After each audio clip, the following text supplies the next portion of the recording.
Bir qiz qo'rqinchli narsalar ko'rishni juda qattiq yoqtirar ekan va ular har kuni kechasi oilaviy qo'rqinchli film tomosha qilar ekan. Kunlardan bir kuni u qiz hovliga chiqqanda darvozasining tagida bitta qo'l yotganini ko'ribdi.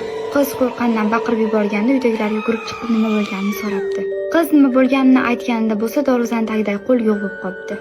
Qiz bo'lsa qo'rqinchli narsalar ko'p ko'raman, ongimga singib qoldi shekilli deb o'ylabdi-da, ahamiyat bermabdi va hech nima bo'lmaganda uxlashga yotibdi. Yarim kecha soat 2 da qiz suv ichgisi kelib o'rnidan turmoqchi bo'libdi.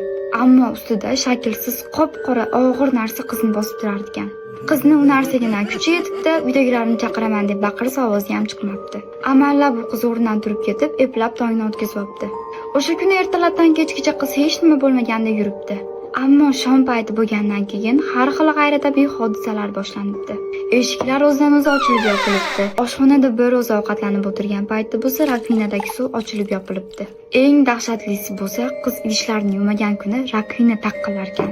Qiz bo'layotgan narsalardan juda ham qattiq qo'rqib ketgani sababli domla chaqirishibdi. Domla kelgandan keyin bo'lsa uy ichiga kirmayman deb turib olibdi. Domlani o'qish uchun amallab ko'ndirib iltimos qilib yurib uyga olib kirishibdi. Domla o'qib ketgandan keyin bo'lsa sekin-sekin bu narsalar qolishni boshlabdi va hozirgi paytda qizni bunaqa narsalar bezovta qilmay qo'yibdi. Bu voqealar sodir bo'lganiga bo'lsa 1 yil bo'libdi.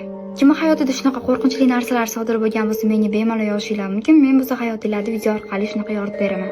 Agar sizlarga ham shunaqa strashniy voqealar qiziq bo'ladigan bo'lsa, menga obuna bo'lib qo'yinglar, chunki keyingi safar meni topolmay qolishinglar mumkin.